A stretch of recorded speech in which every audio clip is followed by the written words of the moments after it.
Now, if you're a business owner and content is your business and you're looking for the most efficient way to get high quality content out into the world, if that's the scenario you're in, I think using AI is a must, because there's really no more efficient way to create content than to leverage some of these tools out there that are really kind of a shortcut to creating really, really high quality content. Today, I'm very excited to be joined by Matt Wolfe. If you don't know who Matt is, you got to know Matt. Matt is an AI tools expert who helps marketers and content creators embrace the future. His AI-focused YouTube channel has more than 700,000 subscribers. His site, Future Tools, curates the latest AI tools and news. He also hosts the Next Wave podcast, and Matt will be presenting at Social Media Marketing World 2025 coming up in March. Welcome back to the show, Matt. How you doing today? I'm doing good. Yeah, thanks for having me. Excited about Social Media Marketing World this year. It's going to be a fun event, and yeah, thanks for having me on the show again. Well, thanks so much for coming back. We're here today to talk about the top AI tools for creators, and marketers that are creating any kind of content. You're going to find value in today's interview. I guess my first question, I want to speak to those who are not yet using AI that are creating content. Why should creators be using AI tools to help them? Yeah, well, I think there's really a few ways to think about that, right? If you're a creator that just really loves the creative process and you don't want to use AI, then you don't have to use AI. I don't think it's 100% necessary to use AI. However, if you're a creator that loves to sort of like push the boundaries and explore the tools that are out there and really try to find new ways to like up level your creativity and what you're capable of, I think, AI is one of the best ways to do that. Now, if you're a business owner and content is your business and you're looking for the most efficient way to get high quality content out into the world, if that's the scenario you're in, I think using AI is a must, because there's really no more efficient way to create content than to leverage some of these tools out there that are really kind of a shortcut to creating really, really high quality content. I would imagine in your case, Matt, because you are you own a business and your business is all around creating content, I would imagine you would have had to had a much bigger team to be able to do the things you're doing. Would you fully agree? Oh, yeah. Yeah. I mean, if I was trying to do this a few years ago, I wouldn't be able to accomplish a lot of what I'm accomplishing, because I'm doing my YouTube thumbnails myself because of AI. I run a whole entire website that curates AI tools that leverages AI to help run that website. I create content on pretty much all of the social media platforms. I'm putting out pretty much daily videos between Instagram and YouTube, and all of it I'm leveraging AI to make sure that I can keep this pace. And to be quite honest, I don't feel too overwhelmed by it. I feel like I'm, living a normal life, working, maybe 40 hours a week, but because I can leverage AI, I feel like I've got a team of 20 people around me, when really I'm only working with about 2 other people on my team. Excellent. Okay, we're going to talk about research. We're going to talk about images. We're going to talk about video. We're going to talk about audio, and we're going to talk about some other tools as well. So cool. Let's start with your favorite tools for research and why. Sure. Yeah. So the AI tool that I use the absolute most, the one that I find myself going to multiple times per day, is Perplexity. I love Perplexity. And if you're not familiar with Perplexity, imagine if you took ChatGPT and you took Google and you just sort of smashed them together into a single tool. That's sort of what Perplexity is. So when you ask it a prompt, like you would ask ChatGPT, it's first going to go and search the web for answers to your questions. And then it's going to take whatever it finds and then use that as essentially part of the prompt. So it's taking your prompt plus all the information that it found, and then it's responding based on all of that. So when you ask it a question, it will actually essentially do some fairly surface level Googling and searching for you. It's not actually using Google, but it'll do some surface level searching for you before it gives you the answer. There's another tool that I've been using real more. Quick, before you go on to the other tool, I want to talk about Perplexity for a minute.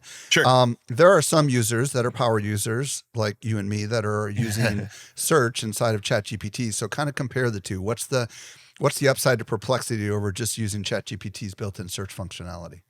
Yeah, so with the ChatGPT search functionality, I feel like it doesn't give you nearly as much depth. So if you were to go and ask a question to ChatGPT and you were to, basically turn on the search functionality to have it search for you, it will kind of just like Google for you. It'll give you a few search results and maybe like a single sentence for each of the search results that it gave you, where Perplexity is going to give you like a much deeper explanation of everything. It's so imagine ChatGPT's search functionality as more of just like almost like a replacement for Google, but with like a little 1 to 2 sentence AI summary for each thing it finds, where Perplexity is almost like more doing research for you. It's going and looking at a handful of websites, summarizing and pulling all that information together, and then giving you a summary of everything that it found.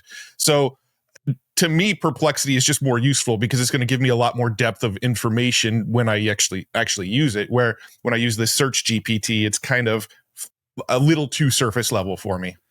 Well, we also know that Google has their AI tips at the top, right? Do you find this is even better than what Google is providing you when they provide a summary of your search stuff at the top? I definitely do. Yeah. I mean, the summary that Google will give you is usually like one paragraph, and oftentimes it's actually not even that accurate. I mean, there was some stories back in the early days of when it first came out where it was suggesting people put glue on their pizza. Somebody was like, how do I keep my cheese from falling off the pizza? And it was giving summaries of like, have you tried putting Elmer's glue on your pizza to keep the cheese from falling off? And people were asking questions like, how many rocks should the average person eat per day? And Google was responding with, according to our research, you should be eating at least 10 rocks per day. And they basically was finding information from memes. So Google is actually not very good with their generative response because it doesn't really know the difference between like a meme and actual helpful information. So it will oftentimes pull in responses from memes that it finds on the internet and act as if it's fact. Where if you're using something like Perplexity is actually going to look at a whole bunch of different sources and only kind of pull in the most relevant information from those sources, where Google oftentimes is only going to like summarize one source that it found and give you back that information. So Perplexity tends to be much more accurate right now. That's not to say Google won't, get it more dialed in the future, but as of right now, Perplexity is definitely a lot more accurate. But Google does have another tool that you were about to mention, so go ahead and mention that one. Yeah, so Google has a tool called Gemini Deep Research, and it's only in their paid program. So I think it's about $20 a month to get into the actual Gemini Advanced plan. But if you have Gemini Advanced, they have Deep Research, which is like Perplexity, but to another level, right? So when I would do a search, like I did a search, for example, the other day on quantum computing, like tell me as much as you can about quantum computing, it actually went and searched 247 different websites, pulled in all of the information from 247 different websites, and then wrote me up a giant essay explaining quantum computing in all sorts of sections, like what are the benefits, what are the downfalls, where does it stand right now, where is it going, what companies are working on it. It just pulled all of that information in and wrote me up like a 12-page document of everything that it came up with on quantum computing. And what's really cool is because it's Google, there's one little button at the bottom of it that says send to my Google Drive. You press that button, it creates a Google Doc, pulls that essay in, cites all of the sources at the bottom of the doc. And so it's very similar to what Perplexity does, just like a whole nother level of depth. Like literally it will go and find information from hundreds of sites for you. So if you're trying to do any sort of really, really deep research, Perplexity is not going to get you there. Perplexity is just going to give you a sort of surface level. This Google Gemini Deep Research is going to go really in depth. It's going to essentially give you an essay back. And again, it'll cite all those sources. So I found that one to be really, really helpful for any sort of deep dive research, which if you're a content creator and you're going to make a YouTube video about a specific topic, well, that's going to give you the depth that you need. And then if you want, you can take that whole sort of research paper that it gave you and have it sort of summarize it back into bullet points using Claude or using Gemini or using ChatGPT and sort of summarize the main points that it found. So if you want to sort of bring it back down to like an easier to consume amount of information, then you could just pull it into one of the other tools and ask it to sort of summarize the main points for you, but it'll have a lot more depth from the start. Love it. Okay. So far we've talked about Perplexity, and I'm assuming you can do most of what you need with their free program. Is that correct? With the free version of Perplexity? You can definitely their free program, I believe, uses the Llama model. If you upgrade, I think there's two main things. If you upgrade Perplexity, I think Perplexity has started to add ads into Perplexity, so sometimes you'll see some ads within there. If you're upgraded, you won't see the ads, and if you upgrade, you can also choose a different model. So instead of defaulting to like a Llama model, you can actually set the default to use Claude or to use GPT-4 or one of the other models that are out there. Those are really the only benefits of upgrading right now. Perfect. Okay. Images. There are a bazillion tools out there, and you've probably tried them all. So let's talk about the ones that you prefer the most and why you prefer them. Sure. Yeah. So the one that I use the absolute most is called Leonardo. And, just to disclaim, I am an advisor to Leonardo, so I do have a little teeny sliver of equity in them. But I use that one the most. That is genuinely the one that I use the most because it's got a whole bunch of different models built into it.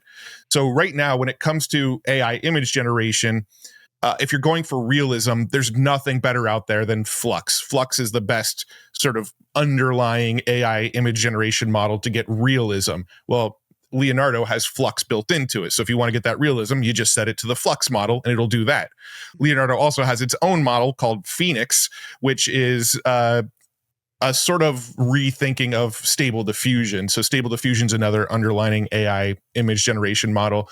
Phoenix was sort of iterated and sort of built from that originally, but it's actually a really, really good model for really creative, really colorful, high contrast images. I feel like Midjourney used to be the king at that. Now I feel like the Leonardo Phoenix model is even better than Midjourney at getting the like really colorful, high contrast,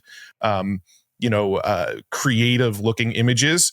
So that's the model. That's the tool that I use the most right now for AI image generation. If you ever look at my YouTube channel, almost all of my thumbnails were created in Leonardo. It even got to the point now where Leonardo does really good text inside of your images. So I can say, generate an image that it has a colorful background, has a person in the forefront, and it says AI news off to the left.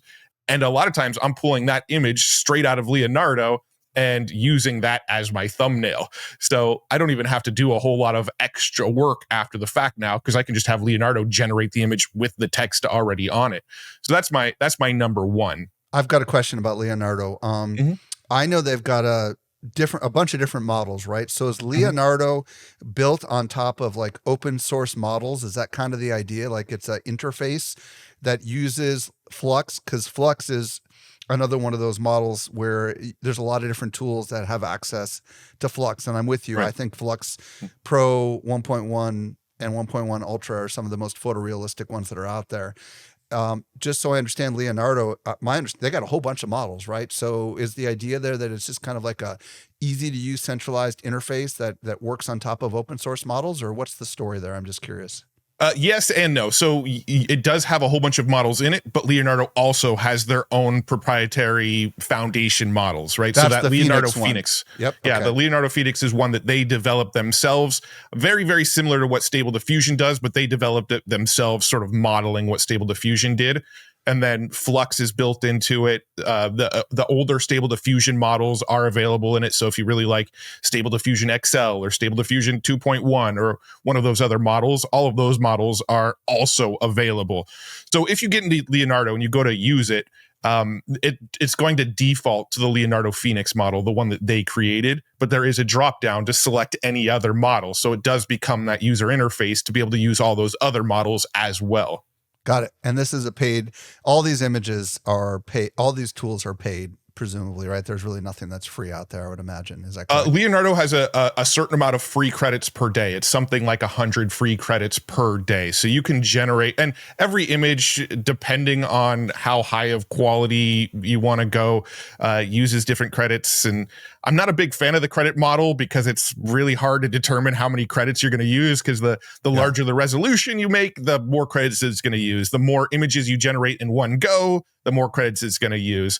But on average, you're probably looking at like 4 to 8 credits per image, and I believe they give everybody 100 free credits a day. So theoretically, you could create 20-ish images a day or so for free before needing to upgrade. So depending on how much you need to use it, you actually can get away with using their free model quite a bit, actually. And they have a really good AI upscaler, do they not? They do. It's one of those AI upscalers that, if you want it to, you can have it sort of hallucinate extra information. You hear the term hallucination a lot in the AI world. In some areas, a hallucination is a feature, not a bug. In other areas, when you want something factual, hallucinations are a bug and not a feature. When it comes to AI art, hallucinations are what you want. Hallucinations are what create that creativity. And they have an upscaler that will actually sort of add extra stuff into the image for you and hallucinate extra information. So you can do like a couple textures, for example, right? It'll add textures where there are not any textures, right? Exactly. Yeah. Or I'm not sure if you've seen any of the images where somebody took like the old pixelated version of Lara Croft, for instance, from Tomb Raider, and then they ran it through one of these upscalers, and then the upscaler actually made her look realistic. It didn't just make a much higher resolution version of the pixelated Lara Croft. It made a higher resolution but realistic version of the Lara Croft, right? So if an image is like more pixelated, or let's say you upload a screenshot of Minecraft or something where it's all made out of cubes, you can actually take it and tell it, hey, make this look more realistic, and it will upscale the resolution while also at the same time enhancing all of that stuff to make it actually look more realistic. And it's sort of guessing what the more realistic version looks like, which is technically a hallucination. But yeah, so Leonardo has that built into it. So if you want to upscale something and actually tell it to look more realistic, it will do that. Or you can, tone that version down and just tell it to upscale it and make it a much higher resolution. It will do that as well. So it's got a few of those options in there. Yeah, and folks, upscaling is kind of a big deal. Like you could take an AI image from another system other than Leonardo, and you could just use Leonardo to upscale the image, right? Because, for example, I use Flux somewhere else, and sometimes I need to upscale those images, and I like how it adds the little details to faces and stuff like that. Okay, so outside of Leonardo, there's another tool that you mentioned when we were prepping for this, Ideogram. Talk to us a little bit about that. So Ideogram was really the first tool to come around that actually figured out how to get text inside of images. Up until Ideogram, whenever you tried to get an image that had text inside of it, it would just kind of look like gibberish. It didn't look like real letters, or it would misspell things. Ideogram was really that first one to come out and go, look, we can actually generate text inside of images. So I started playing with that one a couple years ago because of that ability to add text to the images. And over time, that one's just gotten better and better and better. So if I can't get the image that I'm really looking for out of Leonardo, Ideogram is the next one that I go to. And it's gotten really good. It's its own foundational model as well. So they built it from the ground up. It's not built on top of Stable Diffusion or Flux or anything like that. It is their own internal model that they built, but it's just gotten really, really good over the years. And they also have a system where I believe you get a certain amount of free credits per day. I don't know exactly how many, but you can generate a certain amount of free images per day before being required to go and actually pay to generate a lot more images. But yeah, it's just a really, really good image generator that will do both realistic, probably not as good as Flux, and it does, good, creative, colorful images as well. So, I'm kind of switching between the two all the time. But yeah, that one's another really good one. I have in my notes flow state mode. I don't remember what that was we were talking about. What the heck is that? Yeah, so flow state mode is actually another mode that was inside of Leonardo. And what that one is so basically you give it a prompt. Let's say you want, you don't really know in your head what you want the image to look like, because as you're probably aware, when you're prompting images, the more detail you can give into the image, typically the better the image is going to come out. But let's say you don't really know what you want the image to look like yet. You want an image of a cat with a colorful background, for instance. You can go and prompt a cat with a colorful background, and what it will do is it will generate an infinite scroll of images of a cat with a colorful background. And you can just keep on scrolling and scrolling and scrolling until you find one that you like. And then there's a little button that says more like this.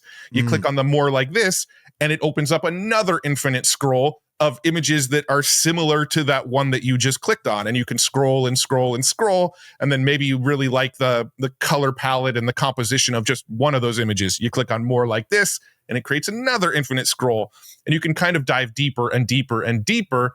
And so you can start with a very, very rough idea for an AI image, and then let it figure out, what it could look like. Let it give you a whole bunch of ideas, and then just drill down when you find one that you like. Maybe you go a little too far. There is a button to go back to this sort of previous level of infinite scroll and continue to scroll through that.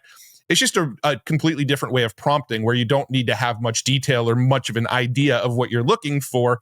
You can give it a rough idea and then let it sort of flesh out a whole bunch of ideas, and then dive deeper and deeper and deeper when you find an idea that you like. It's a really, really cool feature. In fact, that's actually how I make most of my thumbnails now, is using that flow state model. Do you have any tips on image generation prompts? Because so many people mess up their prompts, and they just like get random garbage. I mean, have you found, like, because you've done so many of these, have you found any certain kind of little quick tips on how to increase the likelihood you get what you're looking for? The more detail you give, the better, right? So if you're using something like the flow state that I just mentioned, you really don't need to worry about it. You can just sort of dive deeper and try to find an image that you really like. But if you're trying to generate something very specific, you want to give it as much detail as possible. Saying that, most of these AI tools now have like a feature that's called something like magic prompt or prompt improver, or, they all kind of name them different depending on the tool you're using. But a lot of these tools now, you can give it a very basic prompt, click the button to turn on the prompt improver, and it will actually flesh out the prompt with a lot more detail for you. You can do that with ChatGPT too. Have that. You could do that. You could probably go to ChatGPT and ask it to do the same thing, couldn't you? Yeah. In fact, before a lot of these tools rolled out the prompt improver, that's the way I used to do it, was go to ChatGPT. Hey, I need a colorful picture of a cat. Can you give me 5 really interesting prompts to do that? You read the prompts and then pull that in. Now, a lot of these tools that have the prompt improver, they're literally just kind of doing that step for you. They're probably tied into like, the ChatGPT API or the Claude API or something like that. And they're just taking that step off your plate, essentially. Okay, one more question. If you're trying to retain some certain consistency between a lot of your images, like, for example, I don't know, I think you have a fairly consistent look and feel for your thumbnails. Mm-hmm. I've heard people talk about seeds and stuff like that, which I think are some sort of unique identifier. I don't even know exactly what that is or how that works, but is that something that you could explain? Do you understand what I'm saying? So basically, when you're generating an image, I'm not sure how well I can explain it, but I'll sort of give a very simplistic explanation. When you generate an image, it's basically creating a sort of a blank canvas with a whole bunch of noise on it. That noise is based on the random seed that you give it, and then the noise is sort of diffused down to become the image that you were looking for. So you can't really get a consistent image by using a consistent seed. All the seed is doing is it's defining the very starting point of the image, the amount of noise that it's putting in the image before it diffuses down to the image that you were looking for. But if you change the prompt at all and use a different seed, it's going to be a completely different image with a potentially completely different style. The seeds aren't really designed to get like a consistency across images. If you do want to get consistency across images, you want to use what's called LoRAs, LORAs. It's short for low rank adapters. But what a LoRa is basically you can train into the AI model a sort of like another level that sits on top of the AI model so you can train a LoRa on a style. So let's say that you really like a certain cartoon style. Let's say you want to generate every image to look like it came from South Park or something. You can go and train a LoRa by giving it about 10 pictures of screenshots from South Park, for example. And then you'll get like a little trigger word. And that trigger word, if you add it to your prompt, will make sure that it uses that style that you created. You can do it with a style, but you can also do it with like faces. And you can do this in Flux, and you can do it in Leonardo. I don't believe Ideogram has this feature yet. Midjourney just rolled out a feature where you can do LoRas as well. But basically, you can go and upload like 10 images of your face or 10 images of a character that you created. And then every time you use a specific trigger word, it will tell the AI model to use this LoRa on this image, and it will make sure that it creates this consistent character within the image. So whenever you see any of these like AI influencers or things like that, where every single image looks like the same character, but they're in like a different scenario, they're most likely using a LoRa that they created on this character. That might have gotten a little too into the weeds, that was super helpful. I've heard so many people talk about Flux LoRa, and I kind of conceptually understood it, but I think that was really helpful. Okay, video side of things. Yeah. There was a lot of stuff introduced just before the holidays from a lot of platforms. So why don't you talk about the three big ones that you're most excited about on the video frontier side? Yeah, so Sora was the one that sort of set the standard of what was going to be capable with AI video. I mean, Sora, they announced it almost a year ago and then took, 8 or 9 months before they actually released it to people. And they is who? Sorry, that's OpenAI. So OpenAI is who created Sora. OpenAI showed it off several years or about a year ago, and then waited about 9 months to roll it out. And then in December, OpenAI did their whole like 12 days of announcements. And one of the announcements during that 12 days was, hey, we're giving you access to a model called Sora Turbo. Now, what Sora Turbo is it's sort of like a dumbed down model of the Sora that they showed off 9 months ago. So if anybody saw any of the demos of Sora 9 months ago, they looked really, really good. There was like an image of a sort of ship on an alien planet with some astronauts walking around, and it looked really, really realistic. And everybody thought, wow, this is amazing. When we finally got Sora, they actually gave us a model that uses a lot less compute. It uses a lot less computer power to generate that image or that video. And so the videos we're getting out of this model aren't nearly as good as all the demos they were showing us 9 months ago, because if they gave us that model, it would just be way too expensive to use. The cost to process those videos is just too high still. So they didn't make that one available. But Sora is still pretty good. I think the best on the market right now, in my opinion, is the one that Google recently showed off called VO2.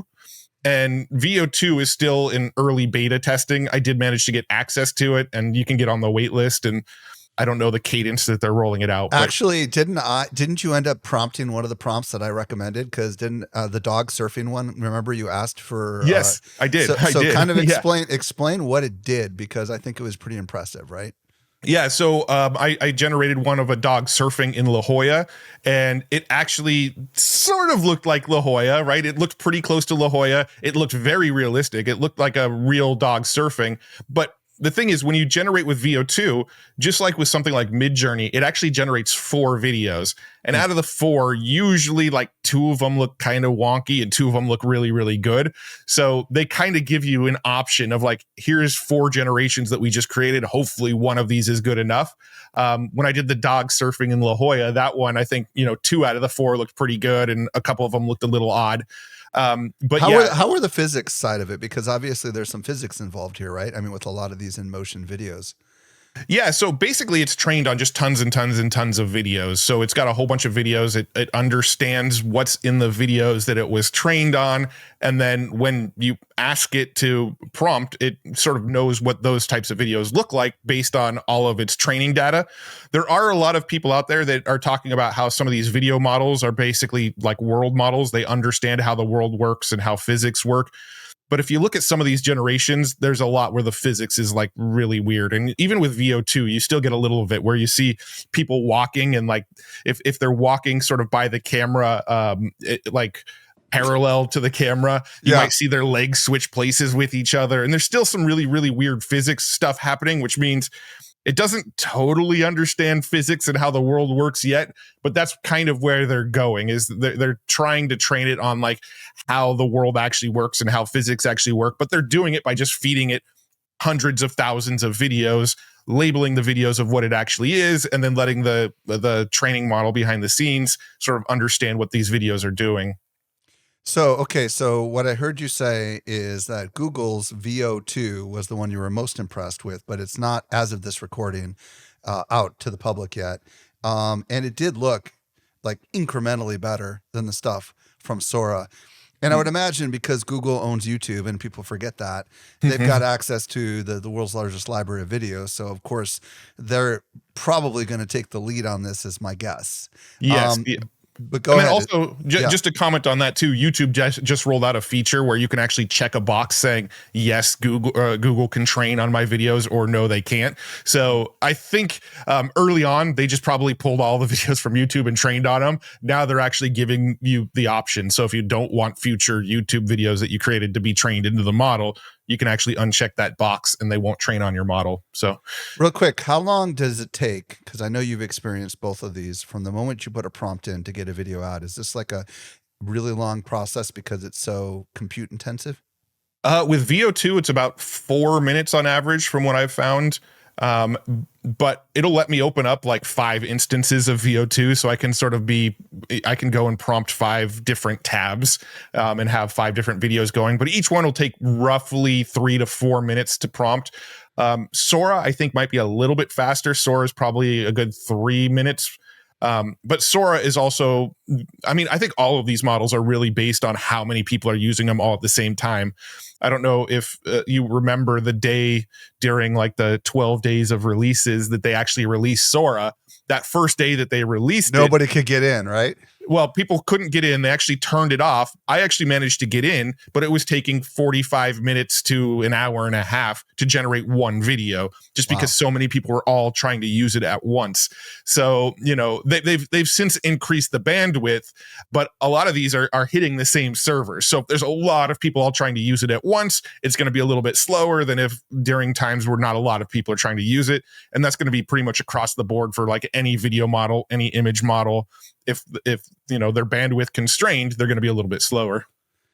When we were chatting, you also mentioned a new one, to me at least, called Luma Ray 2. Talk to me about that.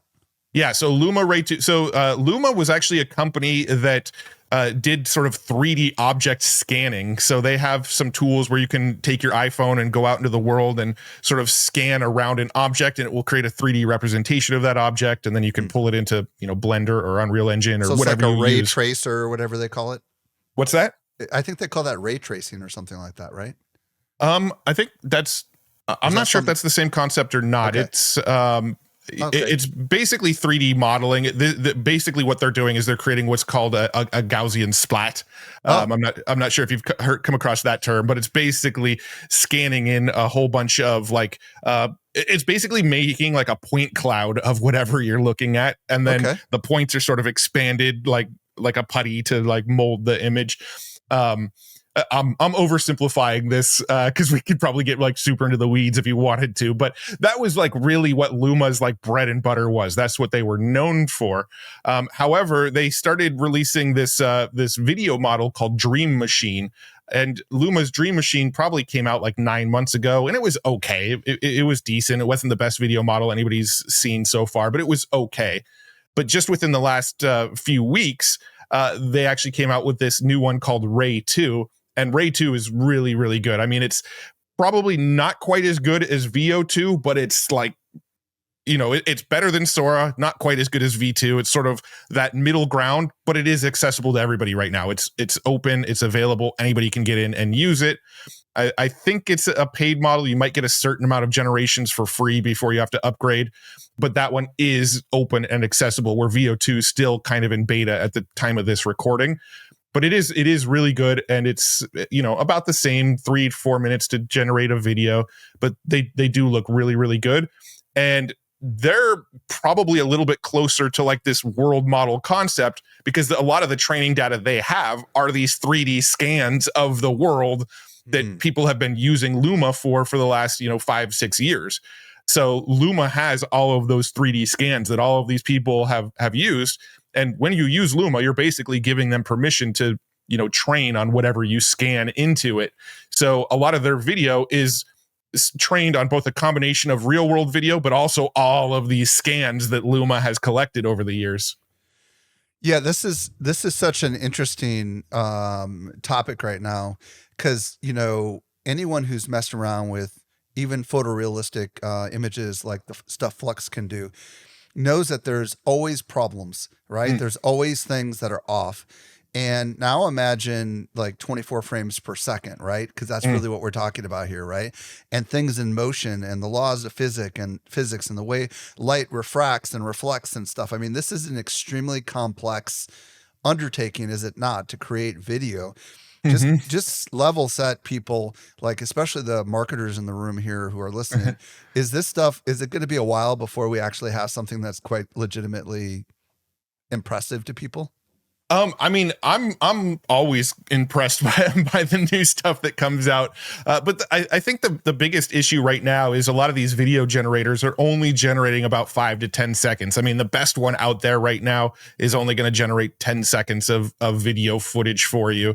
Now, it really depends on what you're using it for, though. Like, if you just need B-roll for your videos, typically B-roll only sits on the screen for, 3 to 5 seconds at the very, very most. You don't typically have B-roll in a video for a whole heck of a lot longer than that. Watch anything on TV, watch movies, you'll notice they never stay on a single shot for more than 3 to 5 seconds. And so these models that can generate, 5 to 10 seconds, if just 3 to 4 of those seconds are usable, you've got some solid B-roll that you can use in your videos. And so I've actually done that with a handful of videos where B-roll will pop up for just 3 or 4 seconds, but it'll be AI generated B-roll, and people don't even realize, because I'm just taking like the best 3 to 5 seconds of that actual generation. Now, if you're asking, like, are we going to get 30-minute long videos that are all generated with AI that are actually entertaining to watch and nobody can even tell they're AI? Personally, I still think we're a lot further away from that. A lot of people debate me on this. I've commented before that I think we're pretty far from that still, and a lot of people have said no, we're going to get really close to that. I think the biggest bottleneck is just the compute power. I think it'll be, right now it's just way too expensive and require way too much GPUs to be able to do that right now. I don't think it's far off to think that we'll have that within the next couple of years, but I don't think we're going to see like a AI generated 30-minute video where it was just like a single prompt and the whole video was generated with AI and it actually looks good and impressive and nobody can tell it's AI. I just don't see that coming within the next year or so. What's your thoughts about what Adobe's doing? I don't know if you've had a chance to kind of see some of the stuff they're doing with existing footage and extending it and stuff like that. I mean, because I would imagine this is going to be an obvious thing for someone like Adobe to be working on, only because so many video people use Adobe products, right? Yeah, it's funny you bring that up. I was actually on an Adobe briefing call this morning before our call. So I was actually getting some demos of some of the stuff they're rolling out. Unfortunately, it's still under embargo, but I think a lot of the generative extend stuff is really, really cool. I'm excited about that. I mean, I don't know how many times I've been editing a video and I need my B-roll to go, I need a clip to go 10 seconds, but I only have a clip that's 8 seconds. And I have to slow down the speed of the footage to get it to go that extra 2 seconds. Well, now with what Adobe's doing, you're not going to have to do that anymore. You can just stretch the clip the extra 2 seconds. It's going to use AI and try to figure out what the continuation of that video looks like. And that's, to me, really, really cool. I also really, really love the Adobe's generative fill in Photoshop. I use that all the time. I love it. And generative expand I use all the time too, right? Yes. So and it's even great for video, right? So I can take a screenshot of my room right now, like a freeze frame, and extend my office out and add extra elements around it and things like that. So the Adobe Photoshop generative fill and generative extend are really, really, really cool. We're going to see a lot of that stuff likely inside of just the Firefly web app pretty soon. So you don't even need to use Photoshop to do that kind of stuff in the near future here. But yeah, they're doing some really, really cool stuff. They showed off a demo at Adobe Max this year where you can sort of arrange a whole bunch of 3D objects, sort of like what you'd create in a Blender or something like that. Arrange a bunch of 3D objects and then arrange the camera wherever you want it. And then based on where the camera's pointing, click a button to generate, and then it'll generate a realistic image from that. So you're going to be able to get a shot of a environment and then move the camera around the environment and get a consistent looking shot every single image, because you can just move the camera to different spots in that environment and just generate based on the 3D objects that filled out the space. Okay, audio, next frontier on the audio side of things. There's a lot going on there. What are the tools that you love and why? Yeah, so my personal favorite that I've been using a lot lately is NotebookLM. This is another Google tool, totally free to use. There's anybody can use it right now, but this is a tool where you can give it a PDF document. You can give it a URL to a website. You can type your own text into it. You can basically give it information, and there's a few things you can do with that information once it's in there. You can actually chat with the information. So you can go in there and say, based on these PDFs that I uploaded, what's the answer to this question? And it will chat with you about that. It will automatically create an FAQ around it, things like that. However, the feature that I think most people are excited about is they've got this generative podcast feature in there where it'll take all of the information that you dumped in there and then create a podcast where there's two hosts speaking back and forth about all of the information that you uploaded. And it sounds surprisingly natural. It actually sounds really like like two real people having a conversation. And they also just added a new feature now where you can interrupt them in their conversation. You can press a button, interrupt them, and ask your own question. And it's like somebody calling into a radio show, right? So you interrupt them. They'll say, "Hey, Matt, what's up?" Because they know your name or whatever. But they'll say, "Hey, what's going on?" And then you can jump in, ask a question. And then the two hosts will start to have a discussion about the question that you just asked when you called in. And all of this is downloadable, so you can download the podcast when it's done. I know a handful of people that have actually started like podcast feeds over on iTunes and Spotify, where every day they're having NotebookLM create a podcast on like a different topic within a niche. So like there's an AI podcast that every day it's talking about a different concept like machine learning and neural networks and, diffusion models and whatever. And every day it's like a different topic in the AI world. And all they're doing is going and rounding up a whole bunch of information about that topic, throwing it into NotebookLM, having NotebookLM generate a podcast. They download the podcast, upload it into their RSS feed, and they have a daily podcast about a very specific topic. So that's been really, really cool, really fun to play with. It's a great way to get information and sort of take it in a fun, entertaining way, right? Like you're listening to a podcast as opposed to reading an article. We had in our notes Suno and ElevenLabs, if you want to talk about them as well. Yeah, so ElevenLabs is a really great tool for text-to-speech. It's probably the most realistic text-to-speech out there. So if you're creating a video and you need to sort of, maybe you misspoke and you want to fix it without going and re-recording it, you can actually train your own voice into ElevenLabs, type stuff out, and then it will give you like an audio file of you speaking that out. And then you can go back in and sort of like replace it in your video.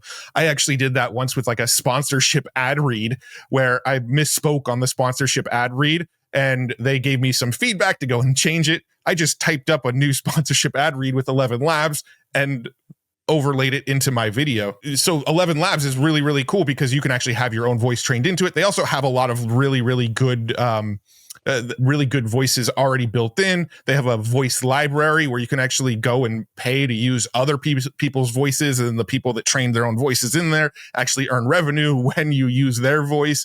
So a lot of really, really cool features like that. There's been a big trend lately of people making like faceless YouTube channels where it's just a voice speaking and then they overlay a bunch of B-roll information.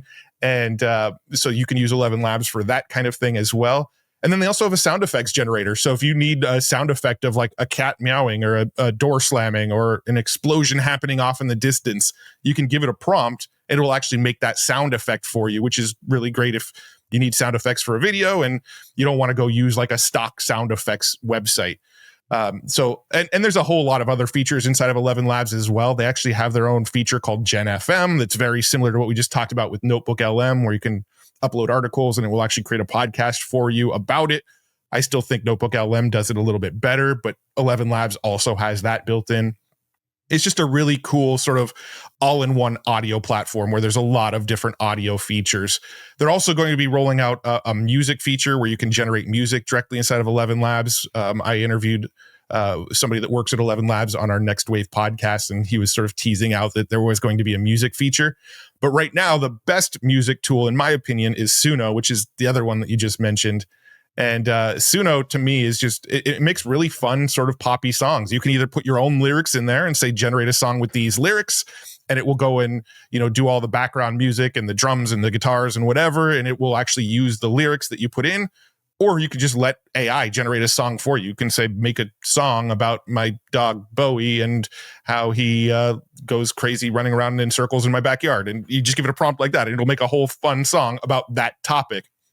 And if you need like background audio for your YouTube videos or something like that, you can flip a switch and say no lyrics, and it will actually make good like sound beds for your videos. I use that feature all the time when I just want to have a little bit of background music in my videos and I don't want to go hunting through a stock video site. I just kind of tell Suno, here's the sort of tone I want from this video, don't include lyrics, and it will create this sound bed background music for my videos. So lots of really cool features in Suno as well. Matt, we have just scratched the surface of the world of AI and all the crazy tools that are out there. If people want to follow you on the socials or YouTube, where do you want to send them? And if they want to connect with you and your business, also, where do you want to send them? Yeah, so the best places would be YouTube. And you just search out Matt Wolfe on YouTube and you'll find me. And then I tend to spend most of my social media time on X these days. That's where a lot of the AI community hangs out. So I'm Mr. eFlow on X, MrEFLOW on X. I'm there quite a bit. Those are probably the two best places. Awesome. And Matt will be in San Diego. So you get a chance to talk to Matt directly. Matt Wolfe, thank you so much. Oh, San Diego at Social Media Marketing World. I forgot that important little distinction. Matt, thank you so much for coming on the show and sharing your insights with us today. Yeah, thanks, Michael. It's been so much fun.